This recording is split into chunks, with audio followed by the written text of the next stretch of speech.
Kami dari kelompok Rona 1 ingin mempresentasikan hasil company observation yang telah kami lakukan terhadap brand Made for Makeup. Jadi untuk profil perusahaannya, Made for Makeup ini merupakan bisnis di bidang kecantikan yang didirikan oleh Tony Tan dan juga Dr. Shirley Oslan sejak tahun 2017. Dan mereka ini punya komunitas pengguna Made for Makeup ini yang dinamakan dengan Rebels. Jadi arti Rebels ini merupakan orang-orang yang tidak setuju terhadap pandangan yang diimplementasikan oleh beberapa brand kecantikan kalau cantik itu tuh butuh biaya yang besar. Nah, jadi Made for Makeup ini tuh menjual produknya dengan harga yang lebih terjangkau, namun kualitasnya tetap tidak kalah saing dengan brand yang lain. Masuk ke operational strategi, yaitu seluruh kegiatan perusahaan Made for Makeup berjalan secara online. Dimulai dari penjualan, mereka melalui platform marketplace, yaitu ada Shopee, Tokopedia, dan Lazada, sehingga seluruh customer tidak perlu bepergian untuk mendapatkan produk mereka. Kemudian terdapat juga fitur rekap pesanan dan alamat customer di platform tersebut, sehingga mempersingkat waktu ketika mereka akan merekapresi dan mengirimkan paket. Kemudian untuk pengirimannya, mereka melalui jasa kurir JNT, Gojek, dan Grab melalui sistem pickup sehingga kurirnya langsung datang ke kantor untuk mengambil paket. Dan seluruh kegiatan mereka dilaksanakan di dalam satu gedung, yaitu di kantor mereka juga berfungsi sebagai warehouse, operational, marketing, dan sebagainya.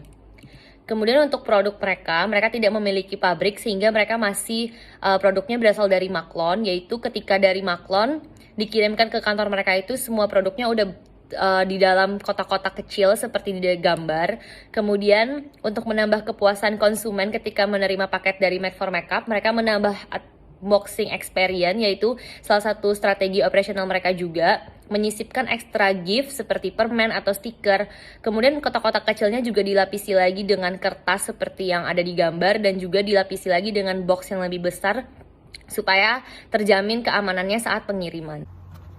Jadi selanjutnya adalah produk desain. Nah, produk desain ini membicarakan mengenai penampilan produk Made for Makeup. Jadi yang memiliki 3 competitive advantage, yaitu dalam appearance, aesthetics, performance, dan juga materials dan ingredients. Pertama, untuk appearance sendiri, ini adalah hal yang dilihat pertama kali oleh konsumen. Jika ia tertarik pada penampilan produk seperti warna desain dan polanya, maka konsumen akan membelinya. Sebelum produk Made for Makeup ini diluncurkan, mereka akan melakukan testing dan survei kepada fanbase mereka, yaitu The Beautiful Rebel. Dan jika mereka menyukainya, maka produk ini akan diluncurkan. Jadi yang kedua adalah performance. Nah, produknya ini harus sesuai dengan berfungsi seperti apa yang telah diiklankan. Contohnya, A Star is Born ini adalah sebuah pimple patch. Nah, pimple patch ini mempunyai bentuk dan desain yang unik, tetapi ia tetap bisa melakukan kegunaannya, yaitu untuk menyamarkan dan meredakan jerawat.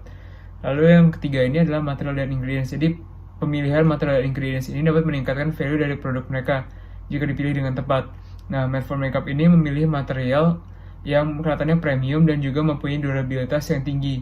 Nah, dan ingredientsnya ini cruelty free, di mana tidak ada animal testing. Lalu production design. Production design ini digunakan adalah design for manufacture, yaitu produk tersebut dibuat gampang untuk dimanufaktur atau dibuat.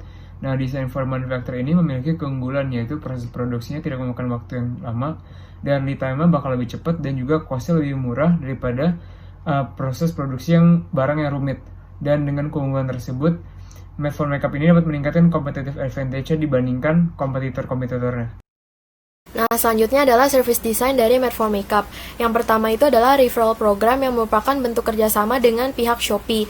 Jadi itu bentuknya kayak kode promo yang dimasukin nanti bisa dapat diskon tambahan untuk customer. Nah, cuma karena ini tuh masih baru banget di Shopee dan emang masih bersifat tryout. Jadi setelah 3 bulan kontrak dengan Shopee, si pihak Made for Makeup ini tuh memutuskan untuk nggak lagi melanjutkan program tersebut karena masih banyak feedback yang emang harus diperbaiki. Lalu selanjutnya ada customer service. Nah, customer service ini maksudnya jadi kayak setiap ada pertanyaan maupun komen yang masuk ke dalam social media maupun e-commerce Made for Makeup itu selalu dibales sama pihak Made for Makeup. Nah, jadi walaupun pertanyaan yang masuk itu kayak itu terus, Made for Makeup itu tetap selalu menjawab pertanyaan tersebut dengan template yang udah dibuat sebelumnya. Nah, jadi si Made for Makeup merasa ini merupakan salah satu competitive advantage dibanding dengan perusahaan lainnya karena di mata customer, brand Made for Makeup ini merupakan brand yang sangat ramah karena selalu menjawab pertanyaan yang dilontarkan sama customer. Lalu yang terakhir itu ada defective product claim. Nah, jadi kalau misalnya ada laporan yang masuk mengenai produk defect dari customer, itu biasa Made for Makeup langsung meminta maaf dan meminta bukti foto yang barang defect tersebut. Lalu kalau misalnya udah dikirim, biasanya Made for Makeup ini menawarkan servis berupa refund uang ataupun diganti dengan produk yang sama sesuai dengan yang customer mau. Dalam proses produksi Made for Makeup, mereka sebenarnya bisnis makron kosmetik. Jadi mereka itu menyediakan ide, lalu mereka mencari pabrik yang bisa mengikuti formula-formula yang mereka inginkan yang ada di produk tersebut. Jadi mereka ini sebenarnya job desk-nya itu berfokuskan kepada packaging, wrapping, dan hal-hal yang seperti finishing-nya aja, dan juga menyediakan formula. Lalu yang kedua itu dalam proses produksinya terjadi customer involvement dan attraction. Jadi pada awalnya tuh mereka melakukan banyak sampling, dalam artian mereka memberikan formula kepada perusahaan kepada pabrik-pabrik tertentu. Lalu setelah produknya sudah jadi sebagai sampel, mereka memiliki suatu komunitas yang bernama Rebels ini, dan Rebels inilah yang akan mengetes dan juga memberi masukan dan produk tersebut apa sih yang kurang dan apa sebenarnya yang diminta oleh pasar beauty di Indonesia. Lalu untuk facility layoutnya kami tidak bisa menentukan karena mereka sendiri adalah makanan kosmetik. Jadi menurut kami facility layout dari Made for Makeup ini diantara basic atau nggak standar. Terima kasih. Berikutnya adalah proses flowchart Made for Makeup. Mereka memulainya dari riset pasar dan riset produk mengenai apa saja keinginan customer terkait beauty product. Lalu mereka menentukan apa saja sih ingredients dan warna yang mereka inginkan pada produk mereka. Lalu mereka memulainya dengan produk sampling dan review produk yang isinya di mana evaluasi dari hasil produk sampling dilakukan oleh pabrik maklon kosmetik.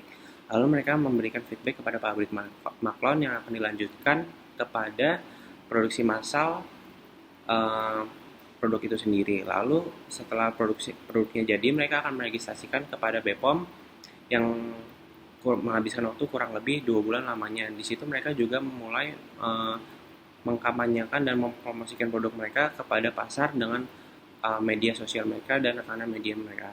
Lalu mereka mulai menjual produk mereka setelah ada BPOM terdaftar dan memulai proses operasional seperti packing dan shipping yang dilakukan oleh tim produksi dibantu oleh rekanan kurir untuk melakukan pick up. Mereka juga menjaga kapasitas atau ketersediaan stok mereka melalui reorder point, dan mereka jarang juga memiliki inventory dalam jumlah banyak karena mereka melakukan penjualan dengan sangat cepat, dan mereka juga cenderung memiliki pemesanan dari pabrik yang banyak. Lalu mereka memiliki restock management, yaitu reorder point berdasarkan safety stock yang akan menguntungkan mereka untuk mengetahui titik waktu kapan untuk melakukan order kembali pada periode produksi selanjutnya. Selanjutnya untuk problems itu mereka jarang terjadi kesalahan, hanya terjadi dua tipe kesalahan minor. Yang pertama adalah kesalahan pengiriman barang, misalnya itu kayak kurang jumlah atau salah item. Yang kedua itu kegagalan memenuhi ekspektasi konsumen, yaitu kayak misalnya ada barang yang cacat atau packagingnya nggak sesuai dengan foto gitu. Nah, jadi untuk menyelesaikannya itu mereka punya solusi, yaitu tanggung jawab penuh dari pihak Made for Makeup. Jadi, berupa mereka tuh mengirimkan barang pengganti yang baru, atau jika konsumen ingin dananya dikembalikan, maka Made for Makeup itu tidak akan sungkan untuk melakukan refund. Nah, jadi impact-nya dari masalah ini kepada company itu apa sih? Sebenarnya itu tidak signifikan. Karena semua tanggung jawab itu benar-benar dipegang sama Made for Makeup, jadi nama mereka itu tidak akan rusak dan tercoreng. Karena mereka selalu mengutamakan kepercayaan konsumen. Nah, berikutnya itu untuk special case-nya kami ingin membahas COVID-19. Jadi kan pada pandemi ini rata-rata semua sektor bisnis terkena dampak. Nah, kami bertanya untuk Made for Makeup ini bagaimana, dan ternyata mereka tuh tidak mengalami efek apa-apa. Karena mereka tuh sudah sangat profesional selama 3 tahun lebih ini, mereka tuh online makeup store. Jadi kayak mereka udah kebiasaan melakukan segalanya secara online. Jadi kalaupun WFH, itu nggak akan terlalu mempengaruhi mereka, karena di storage-nya itu juga ada orang operation yang tinggal di dalam sana. Dan mereka tuh tetap packingnya tetap lancar, packaging dipesan online, dan juga untuk pengiriman tuh mereka pakai JNE pick up. Jadi mereka tuh nggak, WFH itu nggak mempengaruhi mereka, dan juga demand-nya itu nggak turun, jadi sales-nya masih tetap sama, dan operational perusahaannya masih tetap berjalan lancar. Itu aja. Makasih.